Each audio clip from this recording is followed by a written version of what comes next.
Good morning, everybody, and happy World Gorilla Day.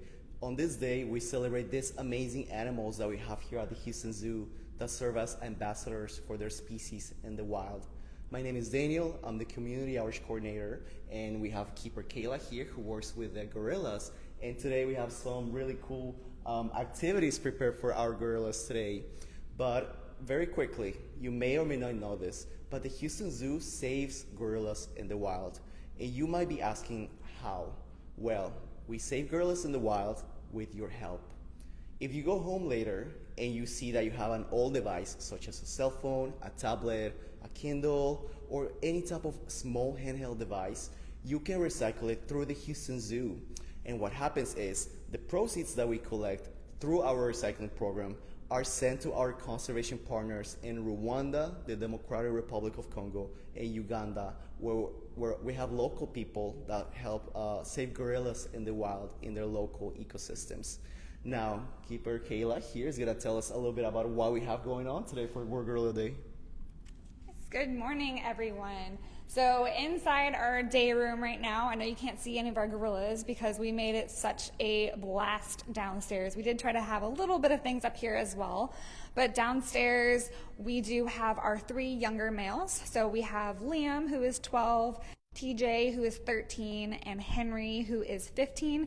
They will hopefully come and make an appearance in just a little bit since we do have some yummy banana leaves and some other ice treats and stuff for them. But downstairs we do have a ton of things. So we have popcorn for them, we have mixed nuts, we have some juice, we have some ice treats, and then their normal, regular, everyday things such as celery and lettuce and browse.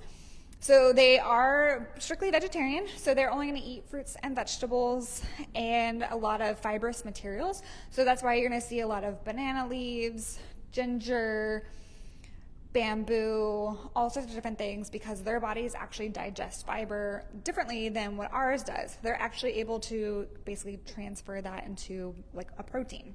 So they are solid muscle. So our males are going to range anywhere between 350 to 450 pounds. So Henry is on the upper end. He's around 380 pounds right now.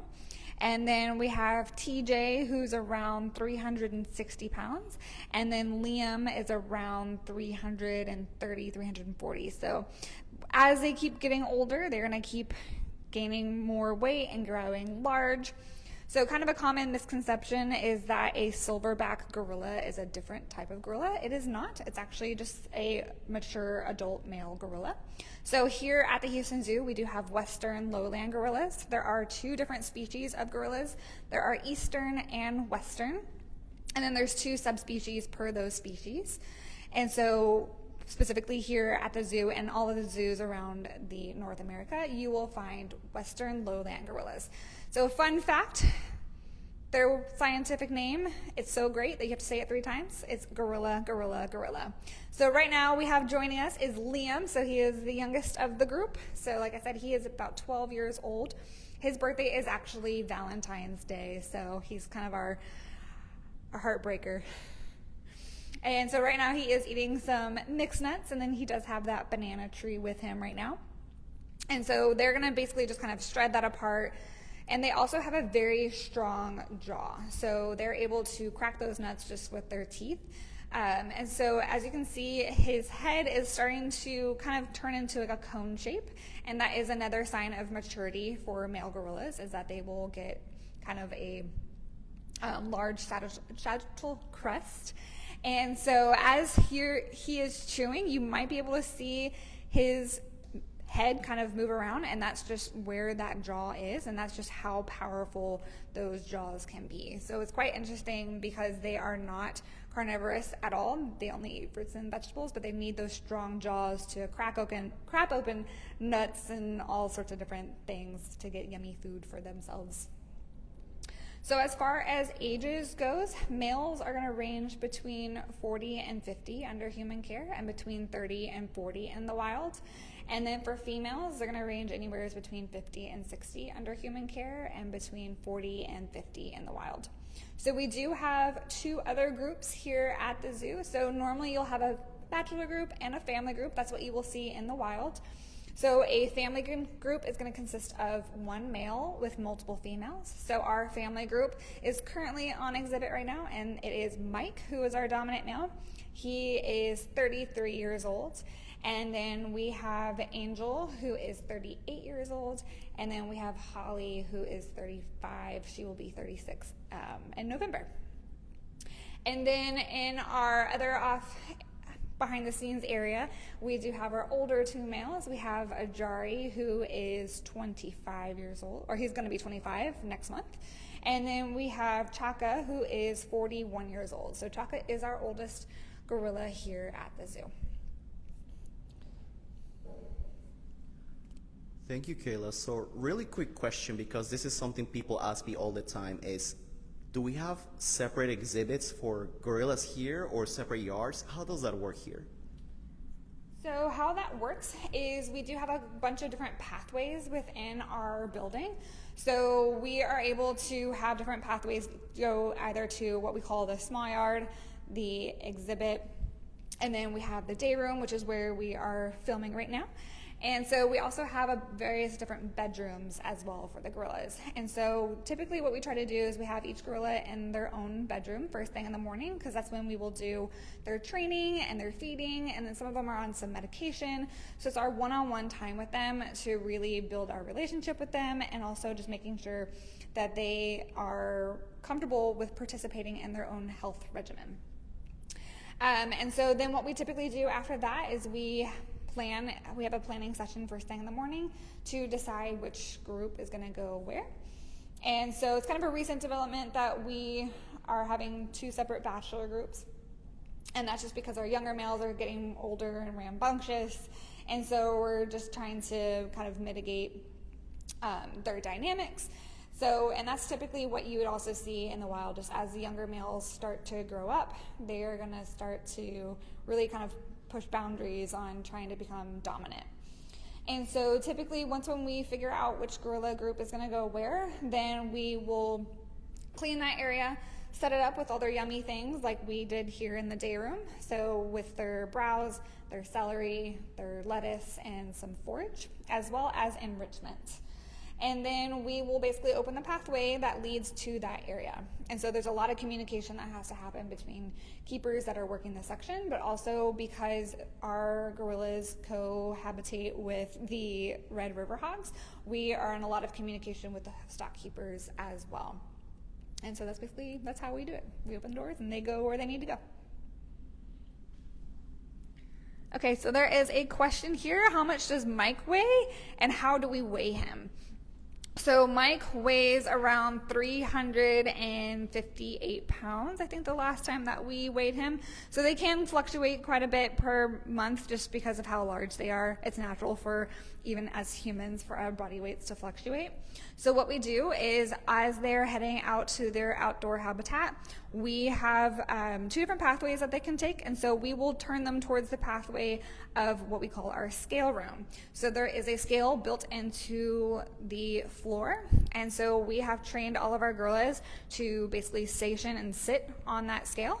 And so we usually have some yummy peanut butter and peanut butter bags for them to enjoy. So a lot of the times gorillas really like to hold on to the mesh that they can sit in front of, and so that can kind of skew the weight. So what we'll do is we'll kind of smear a little bit of peanut butter on their fingers with the back of a spoon, and they're sitting there and licking it off. And then we'll also hand them a bag of peanut butter or mixed nuts as well, so that way their hands are completely preoccupied and they're sitting pretty still. So each of our gorillas can go and sit on the scale. Thank you so much, Kayla. And remember, guys, you can help us save gorillas in the wild by recycling your electronic devices. It is very simple. All you gotta do is you have to go to the main entrance. You ask someone that works at the front and ask, where is the recycling bin? And they're gonna point it out to you. It should be very visible. It is very accessible. And all you have to do is open that box and drop off your devices there. So by doing this, you're helping us fund our conservation partners in Africa to help these amazing but also endangered animals. So they need your help. So please talk to your communities, talk to your friends, talk to your family, talk to your book club, any type of group that you have Tell them to collect your devices and bring them to the Houston Zoo. You don't even have to buy a ticket for this. So yes, just come at any time that we're open and drop off your devices and help us save animals in the wild.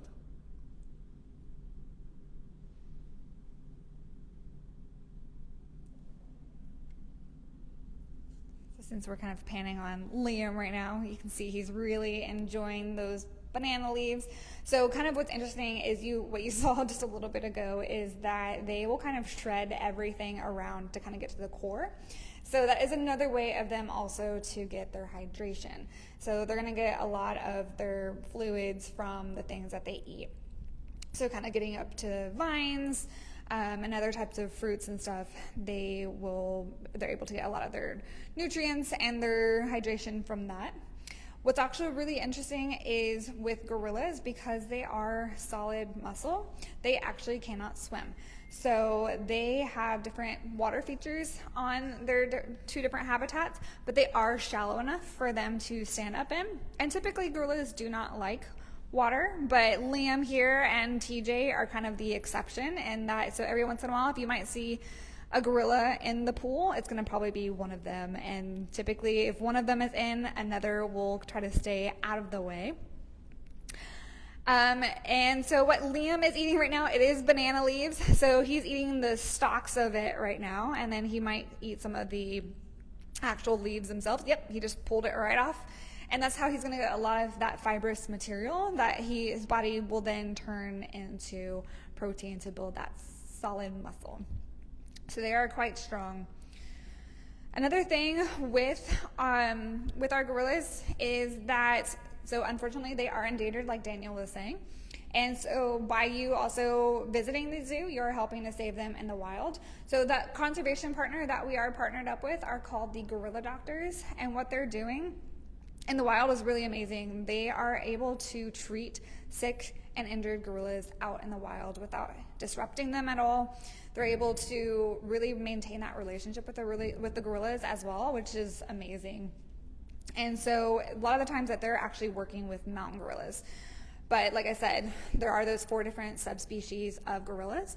And what's really amazing is we are starting to see that we are making a difference. The mountain gorilla population is starting to increase, and so we are super excited that seeing that what we're doing is making a difference.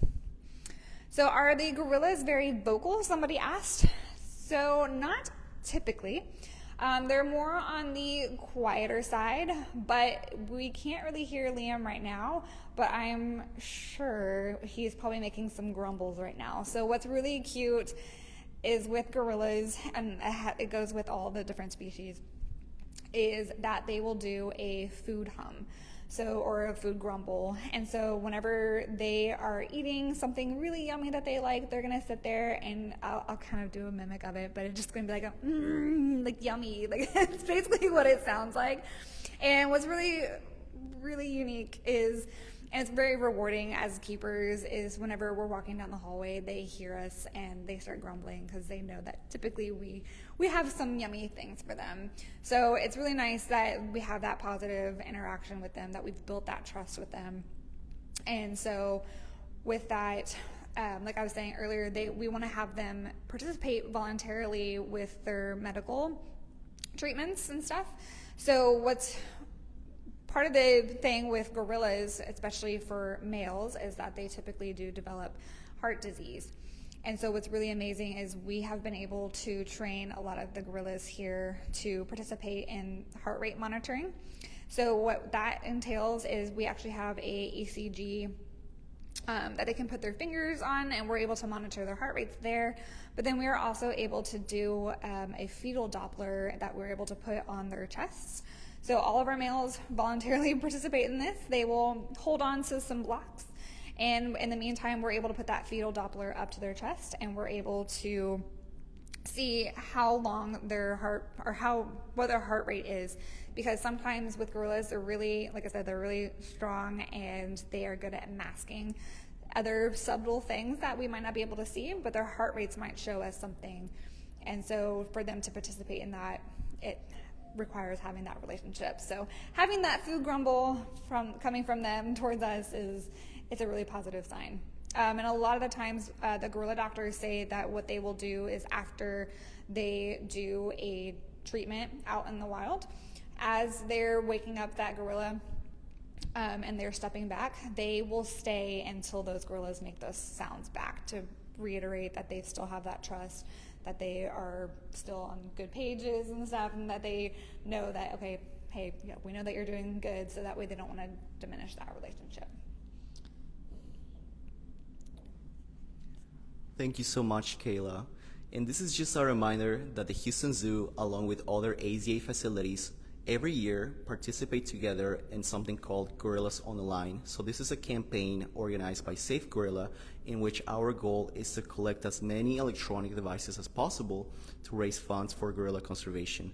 So again, next time you come to the Houston Zoo, please bring your electronic device, whether it's broken, whether it's really old, whether it's your old Nokia brick phone, just bring it to us because it still has value and you are helping us save gorillas in the wild. Thank you so much, Kayla, and thank you so much to everybody who joined us today. And I can see that Liam is ready to head out too, but thank you so much. Have a good morning.